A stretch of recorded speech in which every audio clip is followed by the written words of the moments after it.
Opportunity economy, an opportunity economy, economic opportunity, economic opportunity, economic opportunity plan. We see and know and fight for a future where every person has the opportunity not just to get by, but to get ahead.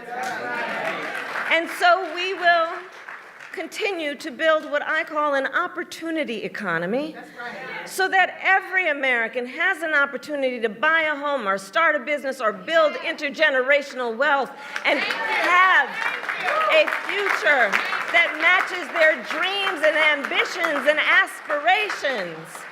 Because, of course, that's the nature of who we are as Americans. We have dreams. We can see what is possible unburdened by what has been. We have aspirations. We have ambitions. And the system that is a good system is one that supports that and allows people the opportunity to go where they can see and imagine themselves to be. That's what I'm talking about when I talk about an opportunity economy. If you are elected, what would you do on day one in the White House? Well, there are a number of things. I will tell you, first and foremost, one of my highest priorities is to do what we can to support and strengthen the middle class.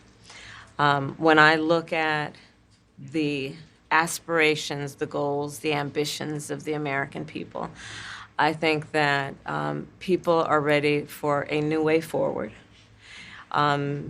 In a way that generations of Americans have been fueled by hope and by optimism.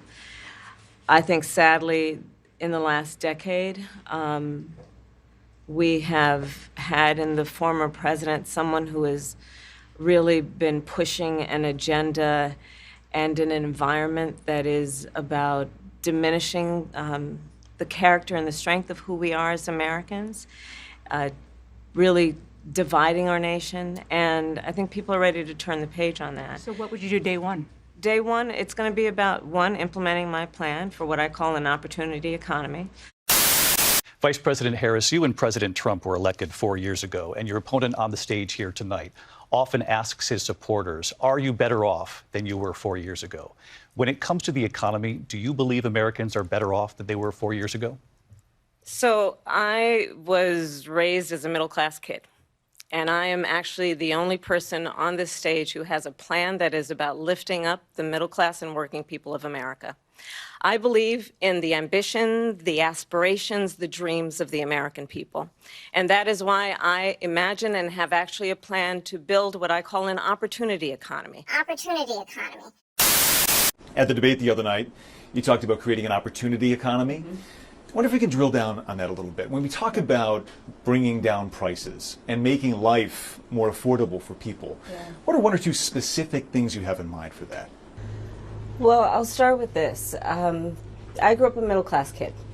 My mother raised my sister and me. She worked very hard.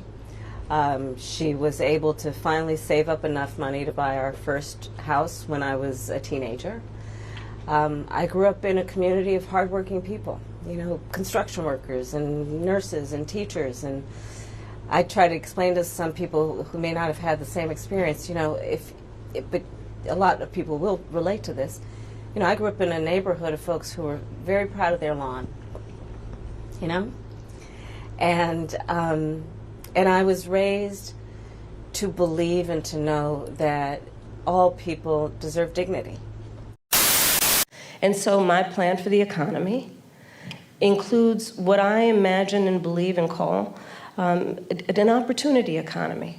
What we can do to grow an opportunity economy where all people have access to the resources to compete, to apply their incredible work ethic, their ambition, their aspirations, and their dreams, and actually not just get by, but get ahead. If these elections were about having the best ideas and the best candidates, we'd win every damn race. We always have better ideas and better candidates.